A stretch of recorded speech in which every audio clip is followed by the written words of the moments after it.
Good evening to everyone that is currently logged on to the Zoom webinar, as well as those who are watching it from the microsite. Welcome to the College of Humanities, Arts, and Social Sciences panel session, also known as the HASS panel session. We are now streaming live from the TV studio at the Wee Kim Wee School of Communication and Information. My name is Sejal, a final year student from the Wee Kim Wee School as well, and it is my pleasure to be your MC this evening. In conjunction with the Early Admissions and Scholarships exercise, EASE in short, we will also be holding a virtual HASS Information Week from today till Saturday, 29th January 2022. Today's panel session kicks off this week-long event. If you have any questions, please do send them in via the Q&A function in the Zoom. We will try our best to answer most, if not all, of the questions during the Q&A segment later on. Do visit our microsite for the Information Week program. We have live chats, Telegram chats, and other virtual sessions, including a virtual showcase of our 4 schools and the NTU USB program. You may scan the QR code that you see on the screen to view our microsite. And now, it is with great pleasure that I introduce our panel for today. Firstly, we have Associate Prof. Pia Satik, Associate Chair, Academic, School of Art, Design and Media. Next, we have Associate Prof. Graham Matthews, Associate Chair, Academic, School of Humanities. Next, we have Dr. Mark Janite, Associate Dean, Undergraduate Education, College of Humanities, Arts and Social Sciences. Next, we have Associate Prof. Laura Wu, Associate Chair, Academic, School of Social Sciences. Next, we have Associate Prof. Jung Yun Bo, Associate Chair, Academic, Wee Kim Wee School of Communication and Information. Last but not least, we have Prof. Ang Ping Hua, Director, NTU University Scholars Program. And we will kickstart the session with an overview of our college by Dr. Mark Janite. So a special welcome to our candidates who are part of the early admission program. You've been selected by your schools, so congratulations on that. As Sejal mentioned, I'll be giving an overview of the offerings at the college. And in a moment then, you will be hearing from each of the schools, each of the 4 schools that make up our college. So the School of Humanities, the School of Art, the Art, Design, and Media School, the School of Social Sciences, and the Wee Kim Wee School of Communication and Information. And that's the one where I'm on the faculty. So let's tell you a little bit about what is different about CoHASS at NTU. Universities all over the world have programs in humanities, in the arts, in the social sciences, in communication, but we want to highlight some of the things that make NTU special. And these are some of the points that I think will mean something to you at this juncture when you're choosing among different programs. So one of the things about NTU is that we have direct entry into the major of choice. So, you know, some of the programs that you may be considering have like a year of general studies, for example, and then, you know, you choose a major later on. At NTU, you apply to or admitted to direct entry into the major of your choice. Another thing about NTU is that our programs are 4-year programs. So unlike some other programs where, you know, you graduate in 3 years, or programs where it's sort of a 3+1 structure where you have 3 years, and then if you qualify for honors, you can go on and do an honors year. We have a direct honors 4-year degree, so everybody will go through the 4 years.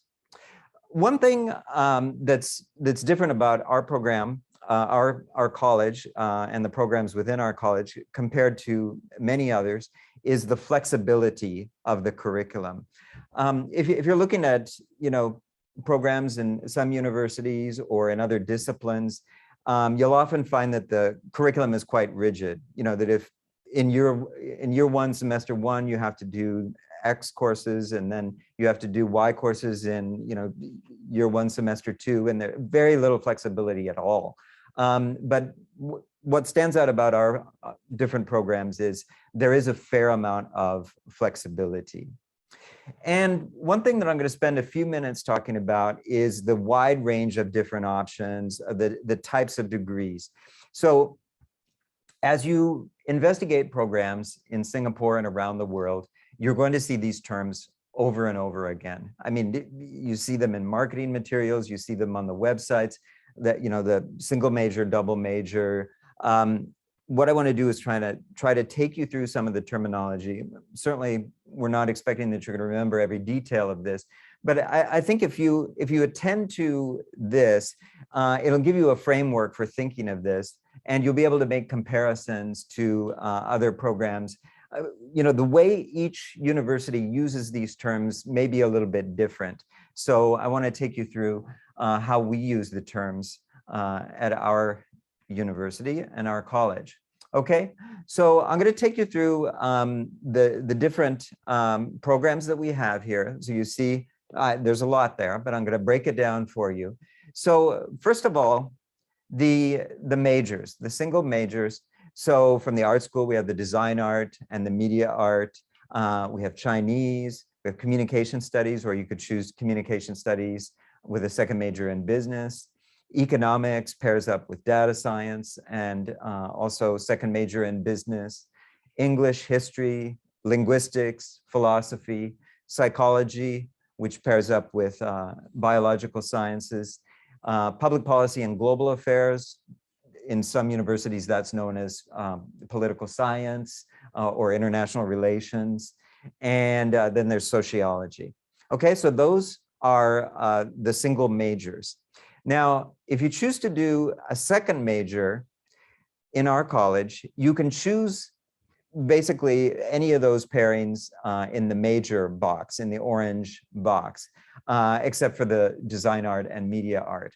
But from the art school, we do have the art history as a second major, and we have theater and drama as a second major as well. So for example, I mean, you could do something like, I'm just basing it on, my school, you could do communication studies, you could do a second major in psychology, for example. That would be a nice combination. Okay, now minors. So minors, you see how this is structured?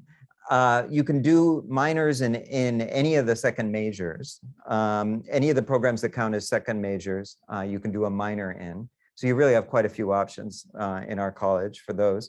And except for theater and drama is not a minor at this point. And then we do have some specially curated minors. Some of these are interdisciplinary, and some of these are quite popular and appealing, creative writing, film, gender and diversity studies, and so on. So some specially curated minors for you to choose from as well. Now, another thing that we've had in the last several years is the double majors. Now, I'll get to, in just a second, I'll get to the differences between second majors and double majors. A lot of terminology here. But you see the double major pairings there. So essentially in the School of Humanities, you can pair up any of the disciplines into a double major program. So there's the Bachelor of Arts in the double major there. And there's the Bachelor of Social Sciences in the double major too, where we have pairings from social science and the communication school. So logical question next would be, what is the difference between all these different kinds of programs? And so to try to explain this, after dinner, there's dessert. We'll try to take you through these ice cream cones that are proportional representations of our different programs. Okay, so bear with me on this. I know this is a lot of detail, but we get a lot of questions about, how these majors work. And so I want to explain this. And like I said, I want to give you sort of a framework for thinking about, comparisons to other universities. They have their own kind of pairings and their own structures of these programs. So So check it out. All the ice cream cones, all the degree programs, they have a common base, which is the interdisciplinary collaborative core curriculum. And I'll take you through that in a minute. That's a program that NTU students all take. And you see the big scoop, the chocolate scoop here. This is your major. Now, the most popular is the single scoop, the single major. So you got your interdisciplinary core, and you've got your major that represents more than 50% of your academic units, your credits. And then you've got a big old garnish on top. You've got a full 29 academic units. You've got electives that you can choose from to round out your degree program. Now, you see what happens here. If you choose a second major or a double major, you see how the sizes and the proportions change. So for the second major, again, this is proportional representation of the academic units in these programs. So you get, so a second major like the one I mentioned before, like communication studies with the second major in business. So what you would have would be the full major experience with a very substantial second major on top of that, okay? Now, I mean, you can't have it all, right? So where do the academic units come from? If you're gonna finish this in 4 years, so the academic units for the second major come out of the electives category. So you don't have quite as much flexibility to take electives, you know, all over the university if you choose one of these second major programs. But many people consider that a really fair trade. You know, they want a second area of specialization. So maybe you're one of those folks who wants that second major. Now, the double majors, these are specially curated pairings, like I just showed you, where you have an equal weight in each of the majors, okay? And then I mean, these are really carefully engineered degrees where you still have room for some electives on top of that. And that's the garnish there, remember? And so you might choose to take courses all over the all over the university, or you may choose to go deeper in one of those two majors with your electives. And then relatively unusual in our college is the double degrees, but we do have the one in economics and engineering, and that takes a little bit longer. That takes, that's a 5-year program. Okay, so the main, the main offerings in our college are the single major, the most popular, the second major, and the double major. So I hope that helps a little bit to clear up, what some of the differences are. Again, proportionally represented here, so you get an idea of how you're going to be spending your time in the different majors. Okay, now what about the interdisciplinary collaborative core? Let me just spend a minute talking about that. You'll take these courses mostly in the early part of your education. So there's a writing and speech class, and there's the Navigating the Digital World class, which is a digital literacy type of class, where you learn about things like, what is what is cryptocurrency and how does that work, for example? What is non-fungible tokens, this kind of thing. There's ethics and civics in a multicultural world. This is a class where you learn about basic philosophy and how it looks at ethical questions. And you look at Singapore and other places around the world and how they tackle civics types of issues, government and society types of issues. There is the career and entrepreneurship course, which is kind of a mix of giving you an overview of the 21st century job market, along with some practical knowledge and skills for how to find a job. And then there are the 3 courses that concentrate on the grand challenges. So what's happening here is NTU has chosen to make part of the requirements for all students, these 3 courses that look at big issues in the 21st century. So science and technology for humanity looks at issues like how do we control artificial intelligence? How do we make sure that it serves humanity rather than humanity serving artificial intelligence? The sustainability class looks at issues such as climate change. And there's the healthy living and well-being course, which is looking at both physical and mental health. So it was inspired in part by the pandemic, inspired in part by the increased attention to mental health in recent years. So you'll be looking at both of those areas there. So that's the interdisciplinary collaborative core. These are very interactive courses. All of our students take them across the university. Okay, so let's look at other ways that you'll be spending your time if you join us here at the college. There's a big emphasis at NTU on overseas experience. And of course, some of that had to be put on hold to a certain extent over the last couple of years, but those programs are being revived now. So a full 70% of our students have overseas experience. Typically, that is in a semester-long exchange. But we also have short programs as well. And then when you're at NTU, we try to bring the world to NTU in the form of having exchange students in your courses, having an international faculty with Ongmos like myself and people from all over the world. So one thing I want you to ask when you're looking at different university programs is what percent of the students actually go on exchange? They'll all talk about their exchange programs, but what percentage actually go? Same thing about internship, actually. Internship is required in all programs at NTU. What percentage of students in some of the other universities actually go on internship? Those are questions to be asking. What can you do with those electives that you have? You can choose to study a language. That's another way to gain international experience. And in my last couple of minutes here, just a few things I want to emphasize. One is the learning environment in our college.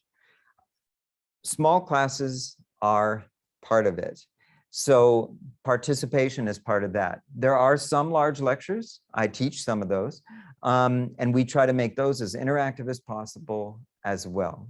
Seminars, workshops, you'll be getting your hands dirty in some of the classes that you take in the schools at our college. And we've got great facilities, including the studio that we're broadcasting from today. Last 2 points. One is about employment. So what you can do to get employment statistics is just Google Ministry of Education Graduate Employment Survey, and you can find statistics for all the different programs. But here we have represented, if you take a look at this table, at the top of the columns, we have the different majors. And then on the left-hand column, we have the different industry sectors that employ our graduates. And we've highlighted a few of them in yellow that employ particularly large numbers of our students. So education, information and communication, media, and public administration and defense. So essentially government jobs. Last point for you is we're a large college.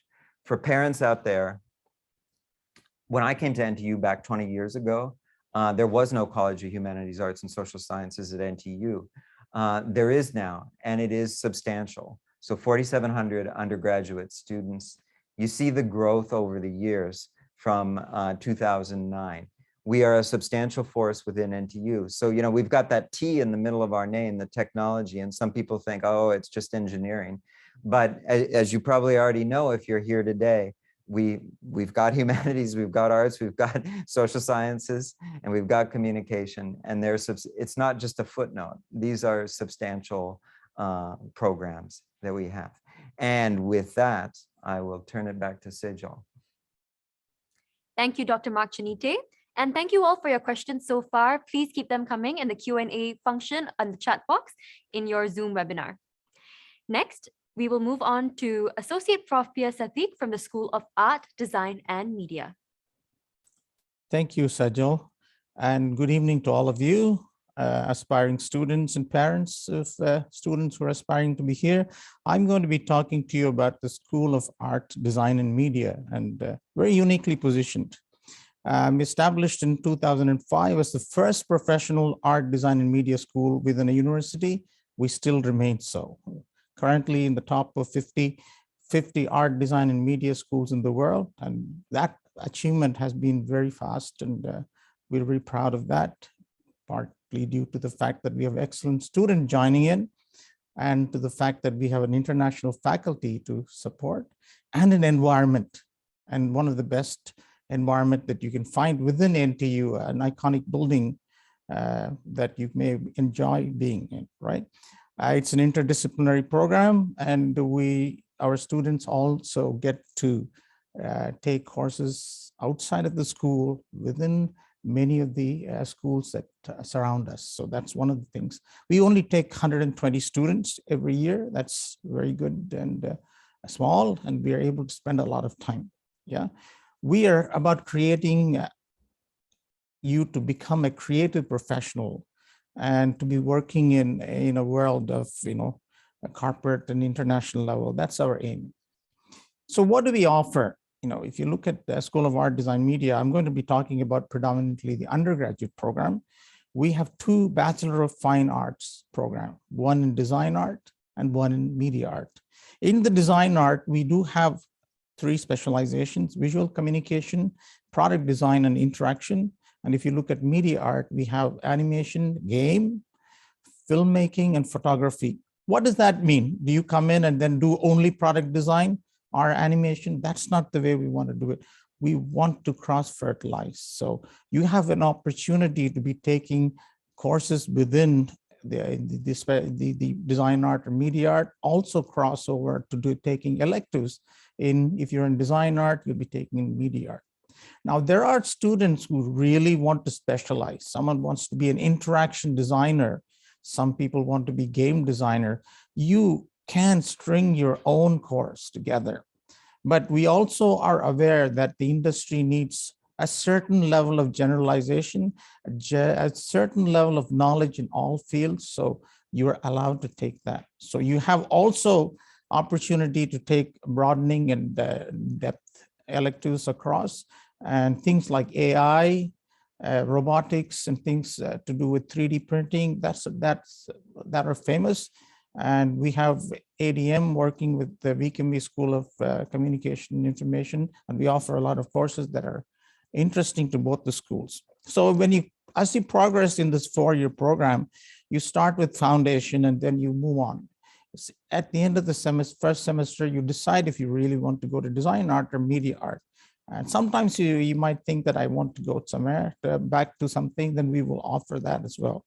So you will have second year as something in which you explore more about yourself in the subject, and then you start specializing much more. In the third year, you have an opportunity to do a compulsory internship, and we have 100% internship for the last 2 years. Even with the pandemic conditions, we were able to bring in, of course, almost all of them work from home that year, but this year it'll going to be different.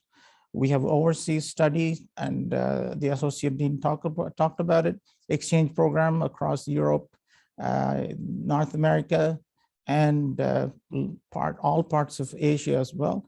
In the final year, you have your final year project, and also something interesting called industry seminar, where you'll have in the 13 weeks at least 10 of the professionals in specializations I talked about in design art and media art coming in. So you'll get an industry exposure. Now, what and how do I get in? Well, actually, if you go to our website, it already has the questions for the admissions this year. How we take students is that we look at your scores in A levels and poly and IB as 55% of the score, and 45% will be given for your portfolio. We'll ask you some pertinent questions. What we are looking for is someone with an attitude and aptitude, not someone who says, I already know how to design things. Well, you don't have to come to us, right? We are looking for someone we can make into a future creative professional for Singapore, the region, and the world. So that's all I have to say today about the School of Art, Design, and Media. Thank you. Thank you, Associate Prof. Pia Satik. And now we have Associate Prof. Graham Matthews, who will share with you about the School of Humanities. Again, do keep your questions coming in using the Q&A function in the Zoom webinar. Good evening. My name is Graham Matthews. I'm from the School of Humanities, and I'd like to start today by introducing you to a quote that you may well have heard before. It's from Steve Jobs, and he says that technology alone is not enough. It's technology married with liberal arts, married with the humanities, that yields us the result that makes our heart sing. And I do think that when we look around at the ever-accelerating world around us, that there is a tendency to overuse and overvalue technology, and there's perhaps a space where we need to step back, reflect, and think critically and think creatively about the challenges that we humans are facing in society today.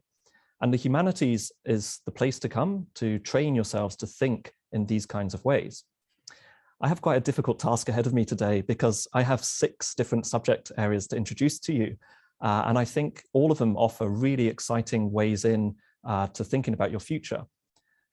The first one today is Chinese, and Chinese combines Chinese literature, Chinese philosophy, Chinese linguistics, and Chinese history together in one package. And of course, you'll learn to become truly bilingual in the Chinese language, but also to be bicultural, to really understand Chinese culture and to really understand the Chinese diaspora, especially in Southeast Asia. And I think this is a really important program since China's very much rising on the global stage. It's really important that we engage on a whole variety of ways with this nation. The English program, which I'm from, is really, really varied. We, unlike any of the other universities in Singapore, have a full range of modules that cover everything from medieval literature through to contemporary literature. We have an entire suite of modules dedicated to Singapore studies and Singapore literature. I think it's really, really important that we engage with local literatures here and throughout the region as well. We also have loads of modules on world literature and specialist modules in things like history of the book, literature and medicine, literature and science, and so on. The next program is history. Now, when we think about history, or the history you may have studied at JC or in secondary school, it's usually the history of what we might call great ones, great leaders. It might be kings and queens, and learning lots and lots of dates. And at NTU history, that's not the case. It's not about learning dates or rote memorization. Instead, it's about investigating and uncovering those voices which we might not normally encounter in the history books, thinking about those marginalized communities or those ordinary people whose lives are caught up in these events. And the history department are really, really strong in 2 really important areas. One is STS, which is this history of science and technology, and the other is in Southeast Asian history. And I think it's really vitally important that we recruit new students who can continue this very good work.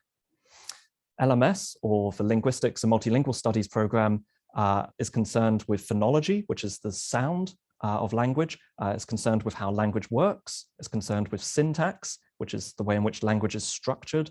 There's modules on cognitive linguistics, which is about the mind and how language is generated, as well as historical linguistics, which is the history of the way in which languages evolve and change throughout history.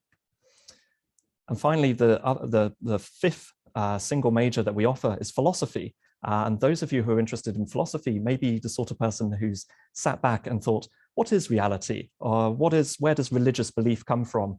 You know, how do I make a moral decision? And these might sound like very, very abstract questions, and to some extent they are, but they have really significant real world importance. So when we're talking about something like self-driving cars, it's really important that we're programming them to be able to make ethical decisions when they're on the road. You might also encounter ideas to do with the ethics of triage or the ethics of vaccination distribution. You think about global inequalities and the ways in which scarce resources need to be distributed. So philosophy deals with those really big fundamental questions, but is also very, very grounded and increasingly important.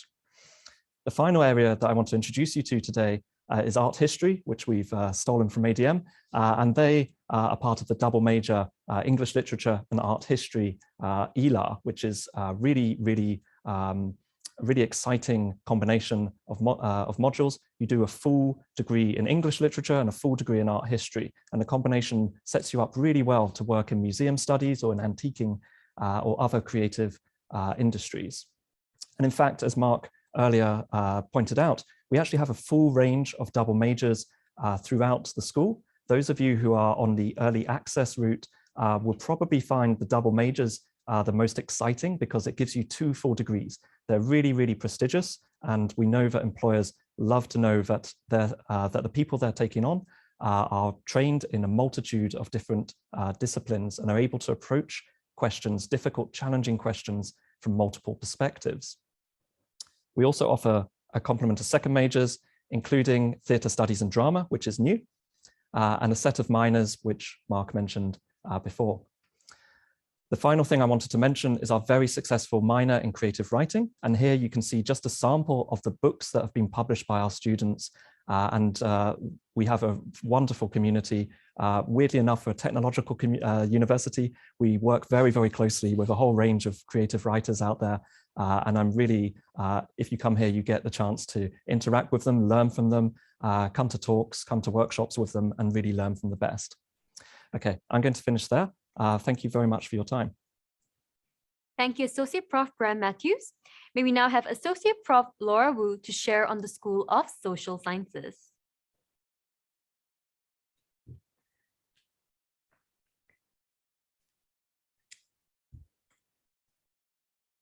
Thank you, MC. Good evening, students and parents. At this moment, I believe our prospective students are probably making one of the most important decisions in your life: what subject to study for your undergraduate degree and where to study it. Let me give you 3 reasons why you should consider social sciences at NTU. First, at NTU School of Social Sciences, or SSS, proudly offers a set of interesting programs. These are 4 single degrees: economics, psychology, public policy and global affairs, or PPGA, and sociology. 4 double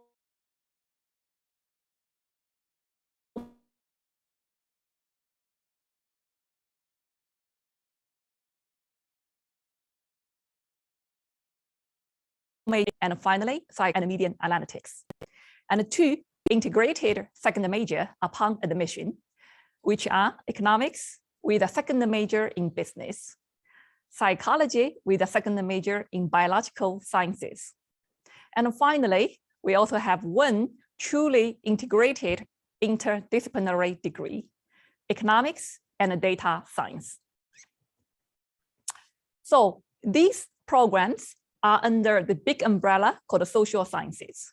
As social sciences refer to a branch of subjects which study how we human beings make decisions, how our choice, our behavior, our interaction affect the society, and how public policies affect our behavior, choice, and interaction in a scientific way. Furthermore, as you might notice, some of our programs, such as econ and media analytics, psychology and media analytics, and econ and data sciences, are really the fruits of combination of classical social sciences subjects and those fast rising new subjects in a digital era. Of course, these interesting programs are materialized with a very well-designed curriculum, which is the second reason you should consider us. So here is a pie. Our curriculum is made of 3 components. First, the interdisciplinary collaborative core, as Mark has introduced, which is a newly introduced educational initiative at NTU. And second, the major requirements, which will train our students into experts of their subjects. And last, broadening and deepening electives, which offers courses outside of the subjects, together with many other opportunities, such as exchange and other broadening opportunities. So as you see, our curriculum was designed in such a way to strike a great balance between structure and flexibility, between depth and breadth, and between theory and application, as our pedagogical approach is to teach our students not only the knowledge, but to teach the knowledge under the context of real-world relevance. Okay, both the program and the curriculum are possible with hardcore and software. So Mark has introduced the hardcore learning environment. Let me emphasize on our amazing people. At SSS, students are taught, are supervised, and mentored by our international faculty with PhD degrees from world-class universities. And they are doing cutting-edge research with high academic value, far-reaching social impact, and important policy implications. They themselves are lifelong learners, and they are passionate and dedicated educators.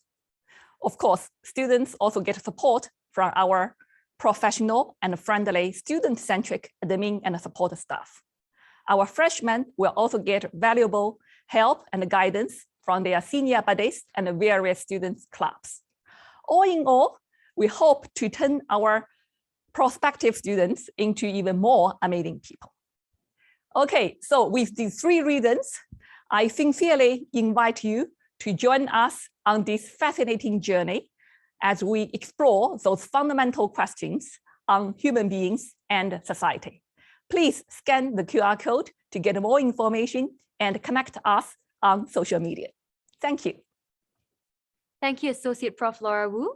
And now we have Associate Prof. Jung Yun Bo, who will introduce my school, the Wikimwe School of Communication and Information. Good evening. Let me give you a teaser or a sample of what it's like to study at the Wikimwe School of Communication and Information. Let's start with some numbers. If you look at the top left corner of the slide, you see 2 numbers, right? Can you see number 6 and number 1? Yes, Wikimwe School of Communication and Information has been ranked as number 6 in the world and number 1 in Asia by QS subject ranking last year. And number 1 in Asia, of course, means number 1 in Singapore, right? So now then you may wonder what makes the Wikimwe School a world-class program. That's good. We like people with questions. So let your questions continue to pour in for later Q&A sessions. Now going back, so what makes the Wikimwe School a world-class program? We are well known for our innovative approach for our undergraduate education by offering a great balance between hands-on skills and also conceptual knowledge.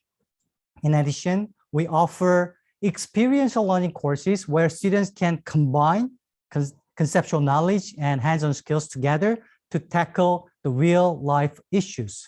For example, if you look at the colorful squares in the middle of the slide, these are the examples of our experiential learning courses. In the middle, the green square is Go Far. That stands for Going Overseas for Advanced Reporting, right? So this is a journalism course where students typically go to a foreign country and identify some of the issues in their society and report them back in Singapore. For example, some years ago, a group of our students visited North Korea, and that's when the late dictator Kim Jong-il passed away. So this was a historic dream moment for any journalist. So our students could write very detailed, vivid reports at that time. And all those reports were published in a special edition by the Straits Times.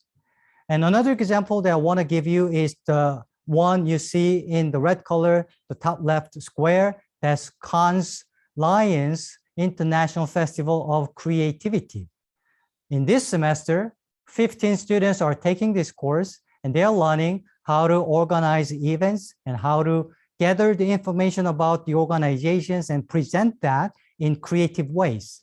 And what's more interesting is that they're planning to travel to France for Cannes International Festival in June. So that's how we put things together. We send the students to the festival so that they can see the things that they learn in class, how they are implemented in real life. So that's a great opportunity, right? But what's more impressive to me is that most of the costs and fees for this kind of international travel are subsidized by the school. So this is good news for parents, right? And another example of experiential learning is, of course, our flagship professional internship. We offer 22-week internship, a semester-long internship for all our students. And we are celebrating, the school is celebrating 30th anniversary this year, which means that the network that we have with all these companies and the alumni network, that's huge. So if you are to join the school, you're joining the entire family as well as the legacy of the school. The last piece of the information that I want to share is a common myth that people have about the school, because you may think that the graduate from the WICME school probably can get jobs only in the media industry. You're partially right. Yes, if you look at the Media Corp or the Straits Times, you see plenty of the alums from the school. But if you look at the top 5 industries, the media industry is not even the part of the top 5.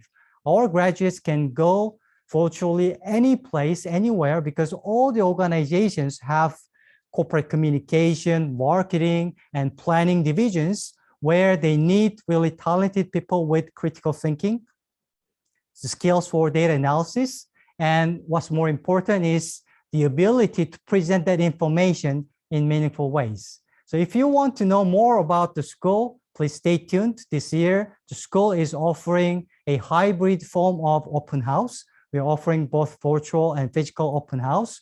So stay tuned for that. I look forward to seeing you in those open houses soon. Thank you. Back to you, Sejal. Thank you, Associate Prof. Jung. And finally, we have Prof. Ang Peng Hua, who will share with you about our NTU University Scholars Program. Good evening. So thank you for joining us here.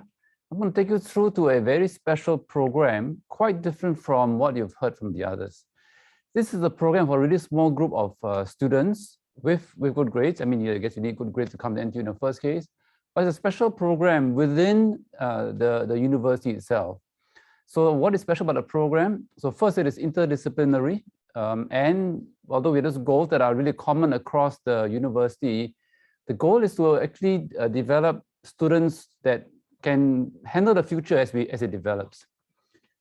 So you will see in the red circle, the University Scholars Program, and you will see that it overlaps with all the other schools. Actually, it should be reversed. The red dot should be smaller and the other schools are bigger. But the point is that you want to emphasize the program for now.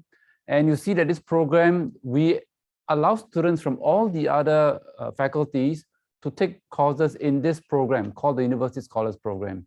You take four core courses, and it sounds a bit like the liberal arts program, but it is not. You would call it really broadening because you have philosophy. I think as Graham was talking about, we had a course on the ethics of AI.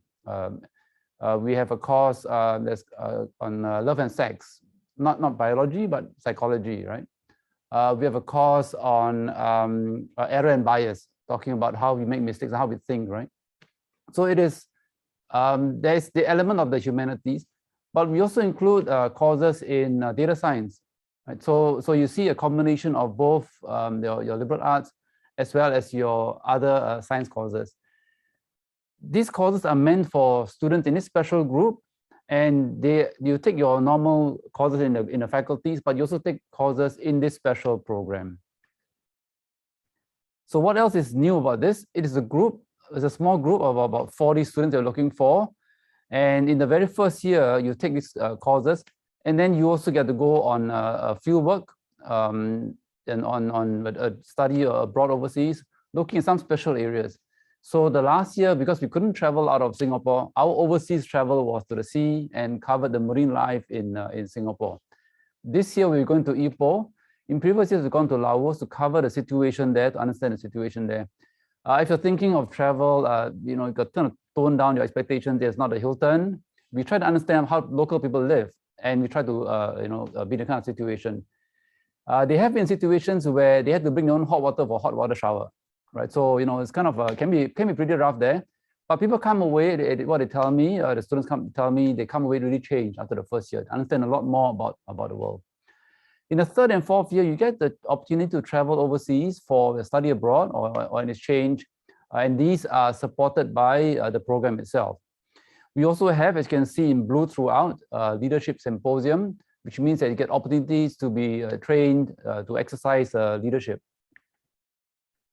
These opportunities come in part through the student activities. In fact, there are many activities done by the students. This gives them the opportunity to run programs, to lead different committees, organize events. So for example, we're having the 10th anniversary of the University Scholars Program this year, and we are involving students in organizing the program. Last December, I attended a play organized by the students talking about Bukit Brown Ghost, a play about imagining Bukit Brown Ghost coming up and how they feel about, you know, the highway cutting through where they used to live, right? So you have these opportunities for students to run these programs. And it's not just the academic side, but really the mental development, right? Plays are what we call plays because they are used to the mind at play. It is the mind at play here. The final point that I have is about the scholarships opportunities here. So the University Scholars Program is really a scholarship program. So you get subsidy for your tuition, you get subsidies for your overseas studies. So as my colleague Bo was talking about, the GOFA, where you get supported by the school. In your field work, you get supported by the program. In your travel to university overseas, you get supported by the program as well. You also get some support for a laptop even from the very first year. Right. So on that note, I'm going to end here and then we'll look forward to answering your questions. Thank you. Thank you, Prof. Ang, and thank you to all our panelists who gave us a quick overview of our college, schools, and the NTU University Scholars Program. Right now, we'll be moving on to the Q&A segment. So you'll be able to ask the questions to the panelists. Please click the Q&A button at the bottom to ask any question that you may have. A window will show up for you to type in the question and submit the question in the end. So let's start with the very first question. Hi, what exactly does direct honors mean? Are these offered by all universities by default or only NTU? Perhaps Prof. Chiniti, you can take this? Sure. So no, not all universities have honors by default. So yeah, basically we have a 4-year program. Everybody ends up with a degree classification at the end, you know, the highest classification or on down, right? Other universities, you know, like North American universities, often they don't have a classification. Some of them do, some of them don't. And you know, there are such things as just in Singapore and Asia as well. There are degrees that don't have any sort of classification. So you just end up with a grade point average at the end. So, right, at NTU, it's structured so that you have 4 years and everybody gets a degree classification. Thanks. The next question that we have is, hi, could you share more about the minor in creative writing? Prof. Matthews, would you like to take this? Yes, of course. Thank you so much for that question, because as you can tell, I'm running out of time trying to fit in all of the wealth of different programs that we offer in the school. The creative writing minor is incredibly successful. And one of the most exciting parts about it is that we actually have a collaboration with the National Arts Council, which means that we get funding to bring in writers in residence every semester. And that means that we get leading writers from around the world who actually come and stay at NTU, and they're writing, but they also deliver workshops, and they will help to train you and really help you to hone your craft. And of course, we also bring in a lot of local writers as well. And I remember this is pre-pandemic when I used to be able to go outside and I went to a coffee shop. I think it was the Hugs Epigram bookshop. And on the wall there, they've got masses and masses of different local writers, different books there. And I remember looking at these thinking, my God, like I recognize almost all these names because these authors have been to NTU, have given talks, have helped to train our students. The regular faculty who we have teaching on the program at the moment, there's Bowie Kim Cheng, who I'm sure a lot of you will know. He's almost like the poet laureate of Singapore, and Barry Sherwood, who writes fantastic comic novels. So we're able to train you in writing fiction, in writing poetry, in writing prose. And I think it's a really good, really rewarding minor that you can take in combination with any of the majors at the School of Humanities. Thank you. The next question we have is, hello, for the NTU SSS PPGA, how frequent are the opportunities for students to work with the ministries or relevant organizations to tackle real life issues? Thank you. Prof. Wu, would you like to take this one? Sure. Yeah, thank you for the question and for your interest in our PPGA program. Indeed, there are many opportunities for our students to work with ministry or other organizations to tackle real world issues. And I can give you 3 levels, okay? Level 1 is in classroom. Some of the courses are designed in a way, for example, to include a mock debate in the Parliament House. So these are real issues to be discussed in lecture. And level 2, sometimes professors invite public servants or even ministry to the classroom as a guest lecture. And this, of course, will be a lot real world relevant issues discussed. And level 3, a lot of our PPGA students go internship at this ministry or public sector. So these, of course, provide them great opportunity to deal with real world issues before they finally enter this public sector for their career. Okay, I hope I answered this question. Thank you for that. The next question we have is, as a student under NTU USP, how is our curriculum like? Are there any special modules? Prof. Ang, would you like to take this one? Yeah, for the USP, there are many special modules. So for example, I mentioned the 4 core and then the 4 electives. These are special to USP. You have also modules that are across that you attend with other students in across the faculty, but we have definitely specialized modules only for USP. Okay, thank you for that. Next question. What is the total applicants to ADM on the average for the last 3 years? Associate Prof. Piasati, would you like to take this? Yes, thank you. On an average, for an intake of 120 students, we get anywhere from 500 to 600 applicants. So you can see the ratio that we are looking at, and each of the portfolio that you submit, which is through online since last year, 3 different professors will assess your material, the portfolio and your written answers and your sketches, and that will be averaged out and that put together. So you're looking at, for 120 seats, around 500 to 600 applicants per year. Thank you for that. The next question we have is, what will the EASE interview consist of? Anyone from the panel would like to take this? Perhaps Prof. Well, yeah, sure. So yeah, I mean, I've conducted these interviews. So yeah, basically it's a short interview where, the questions will be a surprise. But let me say a few words about how to succeed in admissions interviews like this.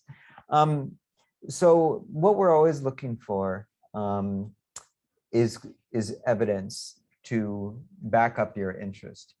Typically a student will come to one of these interviews and they'll say, oh, I've wanted to do communication since young. I've been interested in media since young. I've been interested in, you know, English and reading since young.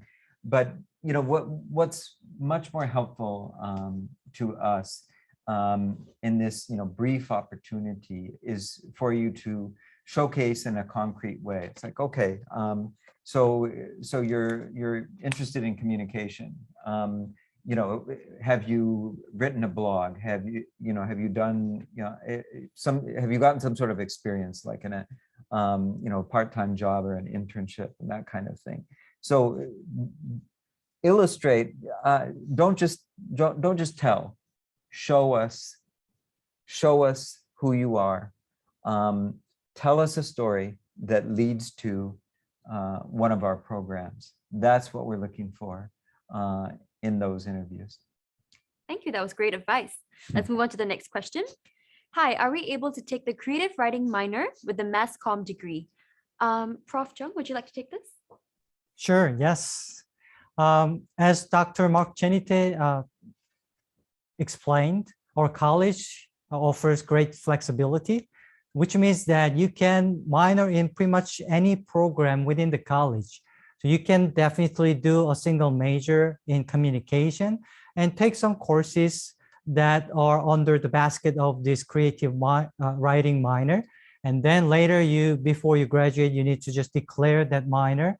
Then you have a single major in communication and also minor in creative writing. And you can combine the two to have a very niche kind of job opportunities for you after graduation. Thank you. The next question we have is, hello, what is the proportion of lecture style classes to seminar classes? Which is more representative of the classes in NTU SSS? Thank you. Prof. Wu, would you like to take this? Wow, this is a question from a very professional student or probably parent. Okay, okay. I have to be very honest. If you want to give me, wanted me to give you an accurate number, this wouldn't be possible at this moment. Of course, it would be possible after I do my statistic. Okay, but if I understand it correctly, with my impression of the courses at SSS, it actually varies a lot, because we have some very large programs, like psychology, the program could be as large as 150. And then for that, we need lectures for those fundamental or principal courses. And then when we gradually move up, and you would have more combination of lecture and a seminar for those intermediate level of courses. And then for more advanced level courses, it's more likely to be seminar. You will have class size vary from 10 to about 30. And of course, don't forget, we have tutorials. And as Mark has mentioned, we really have small size classes so that students can get enough attention and get very specific instruction from the tutor, and also learn from each other of the classmates. And these tutorial size could be even smaller. And so I would say we have a very, very balanced class size for lecture, for seminar, for tutorial, depending on the pedagogical needs. What is most effective, then we will go for that. Thank you. The next question we have is, what sort of internships do some humanities courses offer, such as English, history, etc.? Prof. Matthews, would you like to answer this? That's a very good question, and it's something that I've been thinking about a lot over the last couple of years, because one of the big changes at NTU now is that for all the programs, it's now compulsory to take an internship module. And the compulsory internship actually comes under the ICC, which is the interdisciplinary core curriculum that Mark mentioned earlier.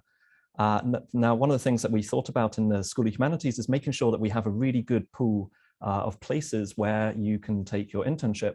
And we very quickly realized from talking to employers that for the best, most prestigious internships, and we're talking about places like the National Gallery or the National Arts Center, and the places that directly link to the majors, the most prestigious ones, they actually expect you to take an internship for as long as 4 to 6 months. And so we rearranged parts of the program in order to make sure that you're able to do this and to collect AUs. So we now actually offer 12 AU credit module that you can take that's part of your internship throughout that semester. And as part of building up that kind of pool potential employers, I actually ended up writing personally hundreds of it. Well, I wasn't actually writing them, I was copying and pasting, but you get the idea. I was writing to all these different places to say, look, this is the skill set that humanities majors have. They're really good at communication. They're really creative. They're really deep, complex thinkers. And I was overwhelmed by the response, so overwhelmed that I ended up forwarding a lot of these emails on to the careers office, who are then able to set them down. And one of the things that I think is really exciting about humanities is that it's not like a vocational degree. So if you do something like law, you're going to be a lawyer. If you do medicine, you're going to be a doctor. If you're not, then something's gone horribly wrong. But in the humanities, our students, when they graduate, go into a whole range of different areas. And one of the things that we're also doing is we're inviting a lot of our alumni to come back and to talk to our students about their experiences out there. So I suppose some of the different industries and the different areas that they've gone into include obviously the arts and creative industries. That's a very good fit. But also wonderfully, they're working in places like healthcare, because again, in healthcare, you need people who are able to communicate well and are able to think about doctor-patient communication or the experience of patients. We do have some students who go and work in business and finance. I don't understand those students, but if you want to go and work with numbers, that's fine. I'm a words guy rather than a numbers guy. We get a lot of students who work in communications and media. Education obviously is a large one. We get a lot of students who go and work for the ministries. They also work in events and hospitality. And the final area is research and public services. So it's a really wide, diverse range of places. I was recently talking to a lot of the first years about the compulsory internship, and they were asking, can I take multiple internships? And I think, yeah, I think that's a good thing to do. When I was a student, I went and interned at an architect's office, and I really enjoyed it. It was really interesting, and it taught me one really important thing, that I don't want to be an architect. And that helped steer me then into the next step of my career. Alternatively, you might have an area that you really, really want to work in, like journalism. That's a very, very competitive area. So it makes sense to chain internships together, do lots of internships in the same area and get those contacts, get your work out there, and make sure you've got really strong links between what you're doing in the classroom and what's actually happening in these businesses and these companies. They do want humanities students, but you have to be really articulate about the skill sets that you possess. Thank you, Prof. Completely agree with what you said about the internships. The next question we have is, in the Wiki School of Communication and Information, what is the class size on average? Prof. Chung, would you like to take this? Sure. Yes, our class size tends to be small because we offer a number of hands-on skills courses where students learn, for example, how to write or how to use the lighting. In fact, this TV studio belongs to the Wiki School of Communication and Information.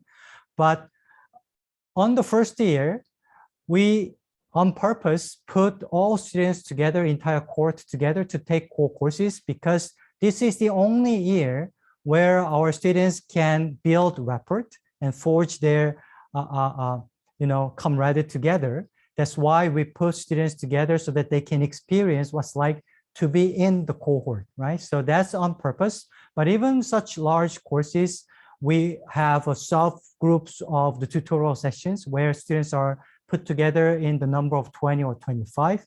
So it'll be very in detail. You have plenty of opportunities to interact with your instructors very closely. Thank you.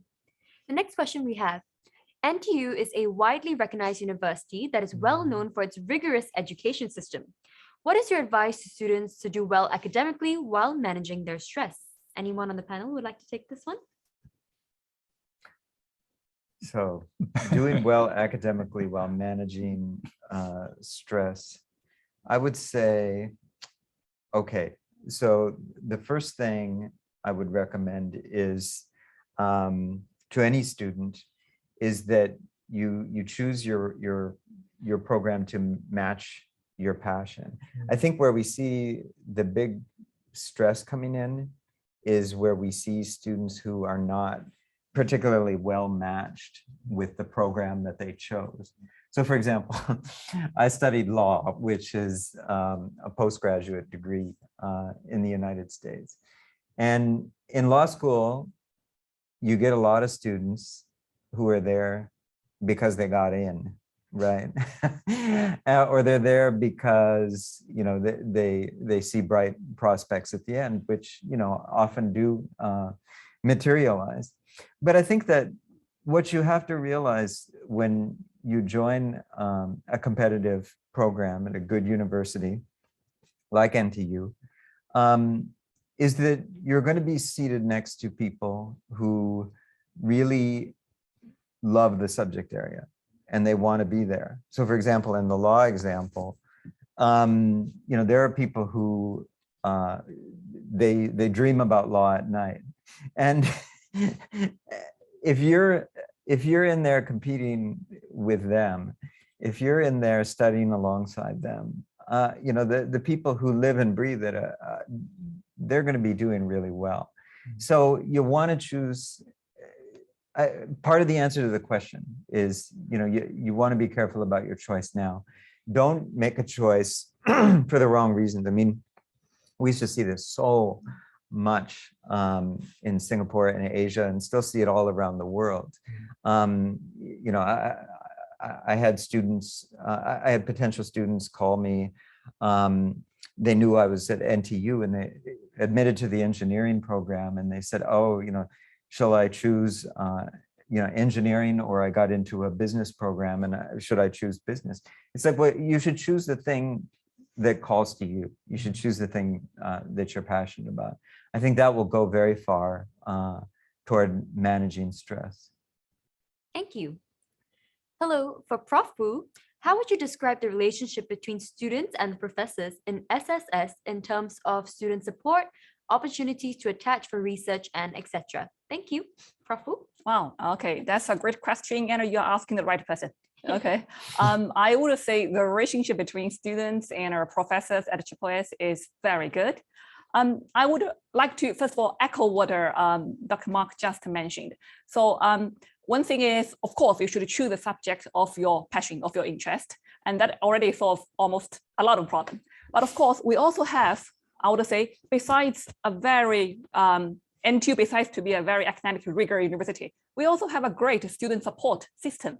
Okay, this, as I said, start from your buddy, and we have student care manager at each school. We also have associate chair in student life, associate dean in student life. We have university well-being center. So these are all resources students can manage your stress.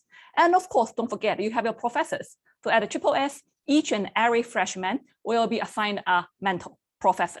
So the professor will follow your first year of study and make sure you are really getting adjusted well to university life. And when you move on, there will be research opportunity, which is called Eureka, undergraduate research experience on campus. And that is one opportunity. Another opportunity is called a final year project. At CoHASS, those students who do really well and are interested, passionate about research will get supervision from your professors to do your final year project. And of course, there are other opportunities. If you would like to work for the professor on a particular topic, you can also work as research assistant. And in terms of relationship, we have student club, and we also have professors to be the advisor in the committee. So I think I answered this question in various ways, just as our relationship is very positive and nurturing at CoHASS. That's amazing. Thank you, Prof. Wu. The next question, what goes into a portfolio and how important is it? Prof. Satiq, would you like to take this one? Thank you. It's a very interesting question. Many people keep asking, what should I put in my portfolio? Again, passion, right? If you're interested in design art, not that, you know, not all the students and most of the students don't come with everything they need to know about design, sketching and all that. What we'd like to see is a project that you've done. And many of the junior colleges have you know, these programs in which you design T-shirts, you design brochures, you design collaterals in a way that it befitted the whole thing. And some of you have done short movies. Some of you even do movies with your mobile camera, and then there's story to say. So look at yourself and say, again, I want to become a media artist. I want to be a filmmaker. Make those little things. We're not looking for professional grade expertise in portfolio. We're looking at creativity. We're looking at originality, some amount of humor, and some amount of seriousness. And that would be the thing. Select your best 20 objects, movies, or whatever. And lo and behold, you probably have a very good portfolio. So that would be my advice to all of you who want to send in your portfolio. Thank you. Thank you. The next question is, hi, I noticed that during the NTU USB sharing, there was a point that states that external scholars are welcome to apply. Could you please elaborate more on this? Prof. Ang, would you like to take this one? Sorry, did you hear that? What scholars? External scholars. External scholars. Well, yeah. By external, we mean external, not in USP, but people taking the program in the college. So yes, you are welcome to apply to that. Because it's a special a scholarship program, basically, it has to be applied for, and you do need good grades to get in. But we welcome applications, of course, sure. Yeah. Thank you. Next question we have, what is the proportion of students taking up postgraduate study in the NTU CoHASS courses? Anyone from the panel would like to take this one? Proportion of students taking Postgraduate study. postgraduate study in the NTU. Well, okay, so we have more undergraduates than graduate students, and so among the undergraduates, what percentage go on to take postgrad study? Well, it varies by program. I don't have the statistics in front of me, but I don't know if any of my colleagues have an idea about the actual numbers. But so, for example, I mean, let's look at the example of communication studies. There are different options for postgraduate studies there. Some students, the majority of students will, they'll get their undergraduate degree and they'll go out there in the industry and work. And then some will come back and do master's by coursework so that they can enhance their prospects down the road. Some, a minority of folks who, are inclined towards academia will go on to, get a master's and then a PhD. I think in economics, quite common for students to do graduate study. Yes. Very common for students to do graduate study there. Psychology as well. And definitely psychology as well. I think it's well known that for the many students who turn to psychology because they're interested in counseling, the undergraduate degree doesn't just prepare you for the options that you want, as well as the master's degree. So sorry I don't have statistics here, but it's going to vary very much by program. What in humanities, your students? We do get a good percentage of them going on to further study, but it's not. I don't think the statistic is necessarily the main thing to focus on. It's also the quality of the work. So we have students who might want to carry on and do master's degrees with us. We also get a lot of students who go on to pursue further studies at top universities from around the world. So they go off and they study at Oxford or Cambridge, Harvard, or the Ivy League. And some of those Singaporean students go on to study for PhD. And one of the most exciting things about being here is that a large proportion of the faculty here are Singaporean. The Singaporeans who've gone to these top universities, and then they come back here. And it means that we have a really vibrant mix of international and Singaporean faculty. And I think it's that really helps to revitalize a lot of the humanities subjects we have. And Pierre, do you want to say anything about ADM? MFA? What we see again is what students tend to, let's say I've taken about 120 students per year. Every year I see about 6 to 7 students pursuing masters, or some of them directly into PhD, not necessarily within Singapore. You have the Design Singapore Scholarship. There's IMDA has some level of scholarship. So our students go on to study in many of the universities in around Europe and North America, and some of them have gone to China. So about 5, if you look at the statistics, it comes like 5% per year. They're actually going to do their postgraduate studies. All right, thank you for that. Next question. For WKWSCI students, in which year do they need to choose their specialization? Prof. Jung, would you like to take this? Yes, so we have moved away from the declaration of specialization from some years ago because we noticed the very fast changes in the industry, and we want to provide the flexibility for our students to mix match different things. Yes, we do have the certain areas for final year projects. So we have certain prereq courses for students to clear them.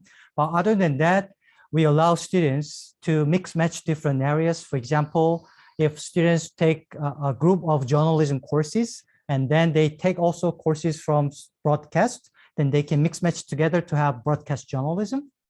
And also students can take some of the courses from our data analytics, media analytics, and also take courses from advertising and public relations. And now they have digital data advertising, right? So those kind of mix match and creative ways of creating your own path for your education and career is possible in the WICKIM School. Thank you, Prof. That's actually my favorite part of WICKIM Read, the flexibility. The next question that we have is, hello, for students looking into creative writing, are there any internship or interaction opportunities with publication houses and authors? Prof. Matthews? That's a really good question. And it's great that you're already thinking ahead about the ways in which the humanities degree can lead into your future career. We have a really good relationship with Ethos Books and Epigram Books.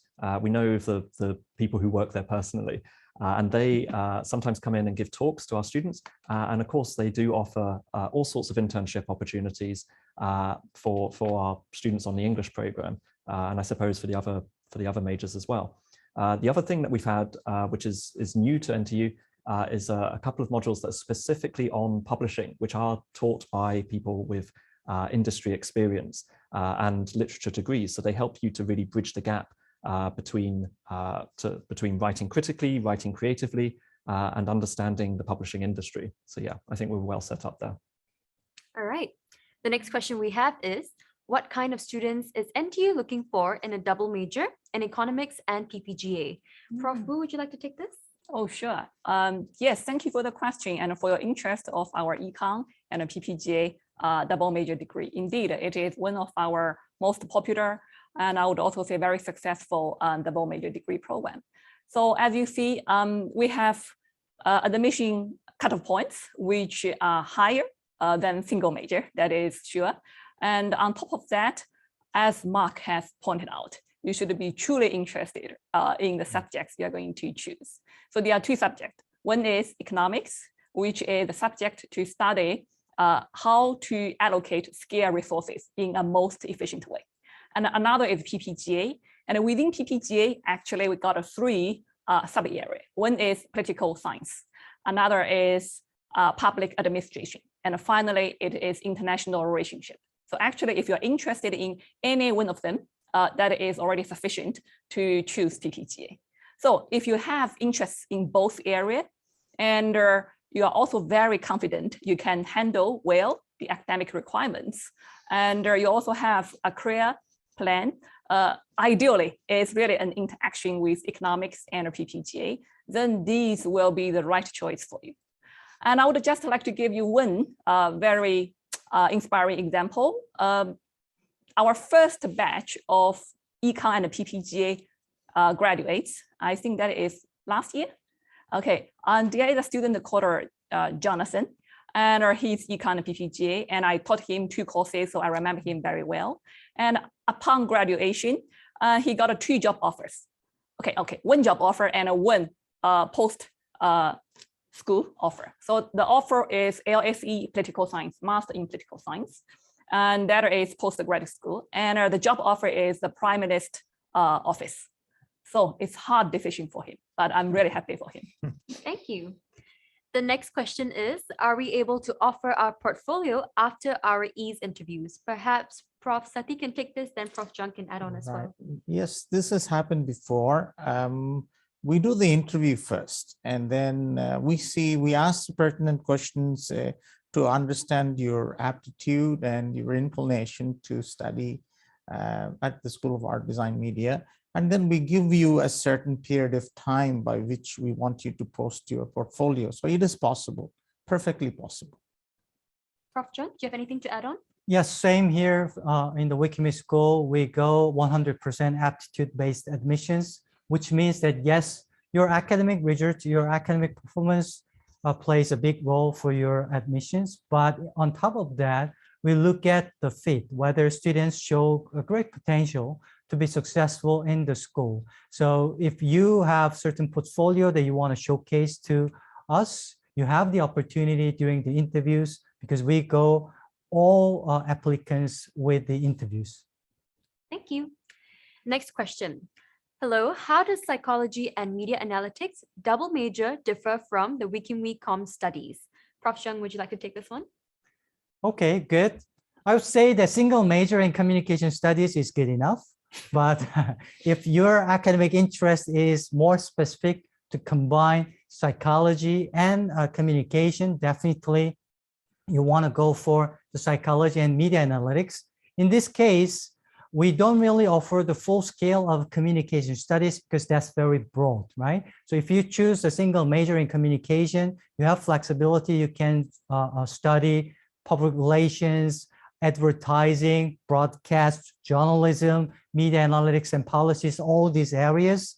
But if you choose to do the double major, psychology and media analytics, then from our communication side, you are focusing on the specific areas of media analytics, right? Not the broad area of communication studies. So that will be a bit different, because we believe that if you choose to do that double major, you have very specific niche interest that you want to do. That's why we offer more narrow down subject for you to study.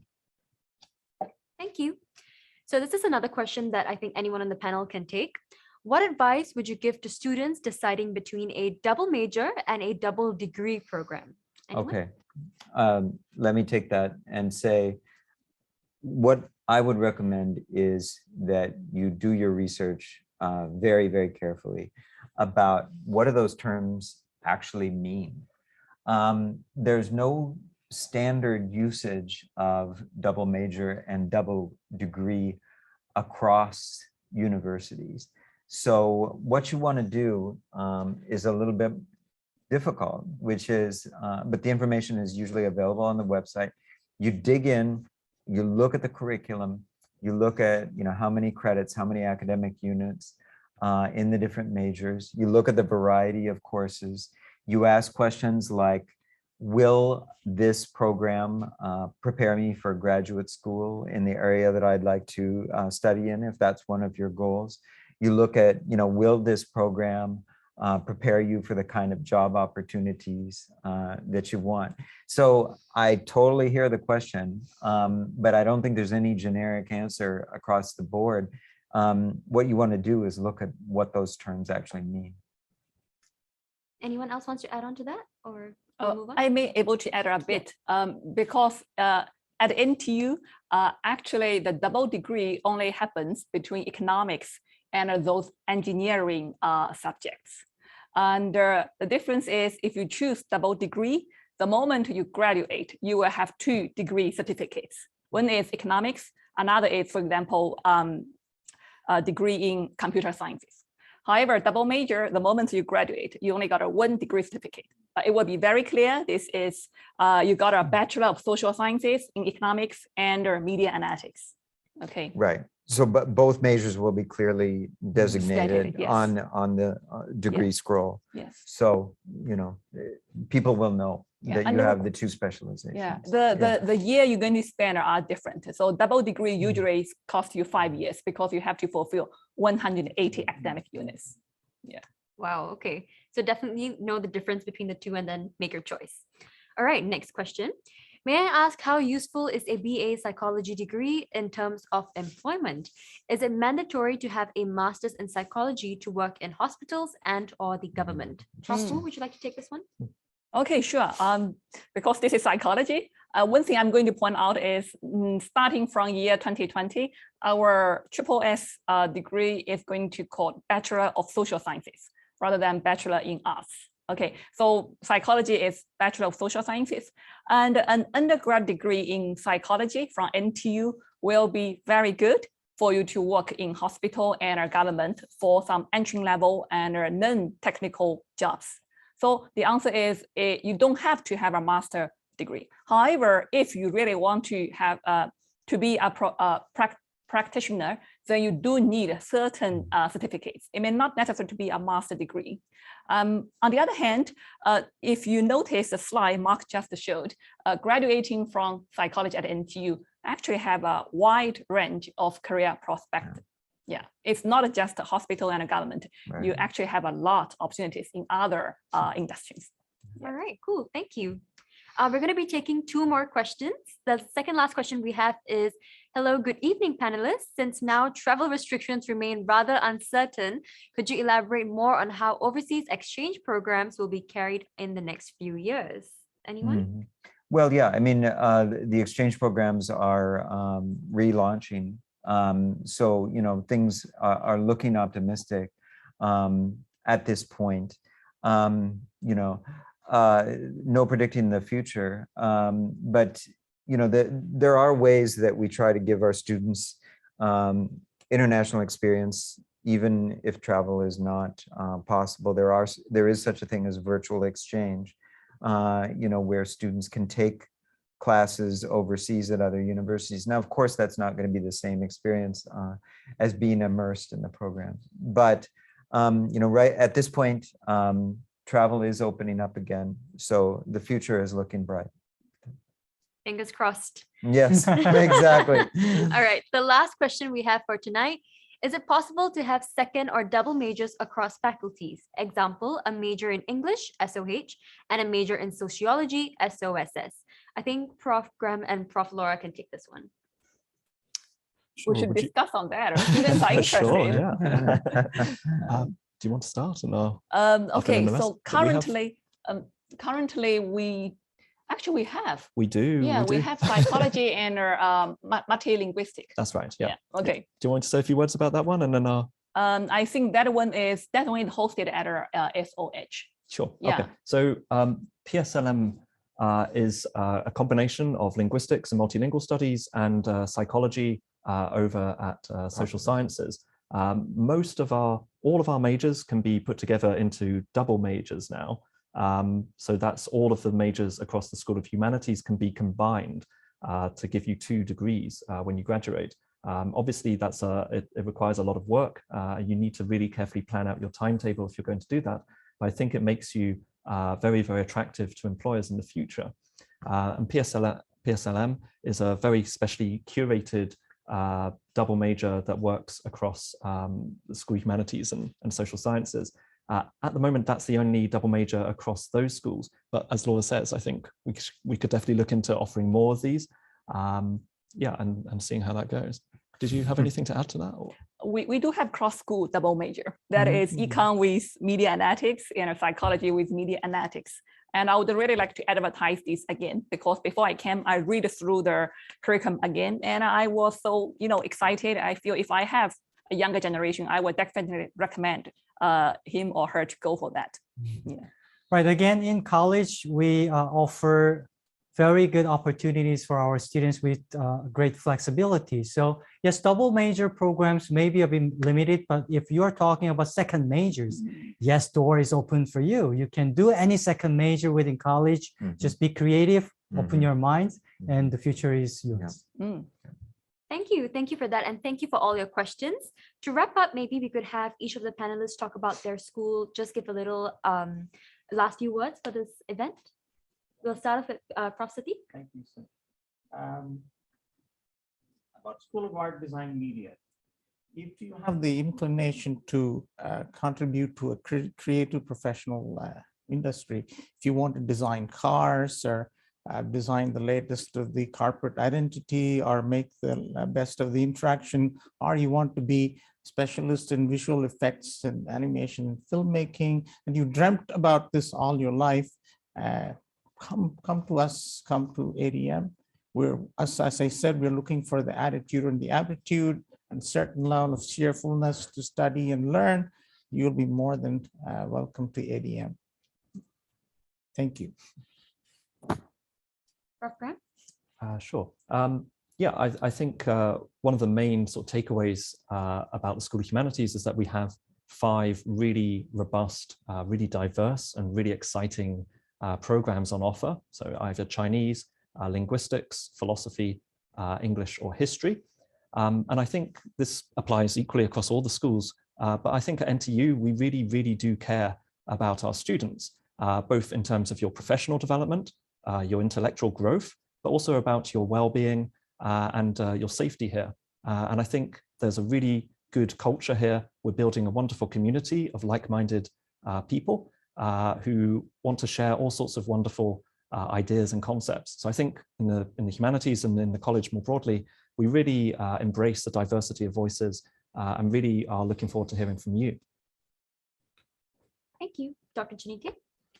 Okay, well, yeah, so you asked about schools. I'm here representing the college rather than the school. So let me just give some general thoughts, which is what I really urge folks to do out there, again, is to do your homework and find out exactly what you're getting into. You know, when you look at studies across people's lifespan, you ask people what their regrets are in life. One of the most frequent regrets is that people say they didn't study what they really are interested in, what they wanted to study. I mean, this is not just like some advice book saying this. This is, you know, hard evidence that this is one of the chief regrets that people have in life. So, choose carefully. Don't be paralyzed by indecision, but you know, do your homework. Look into exactly, you know, what the programs offer. You know, maybe if the area is relatively new to you, I would suggest do something to, you know, get your feet wet, like take a Coursera course, you know, an online course, a MOOC in the area, and you know, you don't even have to finish it, but spend a few weeks on it and see if it's a good fit for who you are, and don't try to change who you are. Go with the stuff that resonates with you. And all the best to you all. Thank you. Prof. Wu? Sure, thank you. You see, this is called a School of Social Sciences. We are triple S. So I'm going to summarize triple S with triple C, 3C. And this is really the new educational goal for NTU. So what are these triple C? One is competency. And this is to say we aim to train our students with the subjects, the knowledge, the skill to make you really competitive in your future job market, make you very competitive, competency. And the second is called cognitive agility. That is to train our students to become those who are very with great curiosity, great creativity, and critical thinking skills. And so this is about mind. And the last C is called character. And this is about to train you with a big heart. For example, self-confident, self-discipline, resistance, and of course, big one, moral reasoning, global citizenship, care about the environment and sustainability. And these are really the 3 things you can expect when you become a student at Triple S at NTU. Thank you. Prof. Chen? All right, so of course I can go on and on to talk about the WICME School for the whole evening, but let's not go there. I always ask this question every year to the incoming cohort. How did you make a decision to join the WICME School? This is a multiple choice question. Some of the options include my parents made me to do so, or I just followed my friends. But majority of our students check the option saying that somehow I knew it, right? So do your homework, think about it. If you feel like, apply to the WICME School. Thank you. And Prof. Ang, maybe do you have any words about the USP program as well? Right. So if you are thinking of NTU, of course, you have a good choice here with my colleagues in a college. But on top of all of that, if you are a curious person, you want to know which hotel had the first tree built inside it built by, put in by John Portman in our hotel in town, right? If you're curious about, you know, when you line up on the traffic, right? How many cars should there be in front before you change lanes, you know? They're curious about, you know, the ethics of AI. Should Mercedes build a car so that it is so safe that it protects its driver, but then kills passengers, you know? But then the car is safe for the driver. you're curious this kind of questions that, they don't fit actually anywhere, right? You also prepare to work hard, right? And you have good grades, sure, apply the USP and I look forward to seeing you. Thank you, and thank you to all of you for sending in your questions. We have now come to the end of the HASS panel session. Thank you to everyone once again who tuned in, and we hope tonight has given you a better understanding of our college and the programs that you have applied for. And if you have any other queries, not to worry, you can always visit our microsite and join us in the live chats, Telegram chats, or the other virtual sessions that our college, schools, and the NTU USP program have specially prepared for you. We look forward to welcoming you to our HASS family. Once again, my name is Sejal, and I wish all of you a lovely weekend ahead. Bye, and thank you.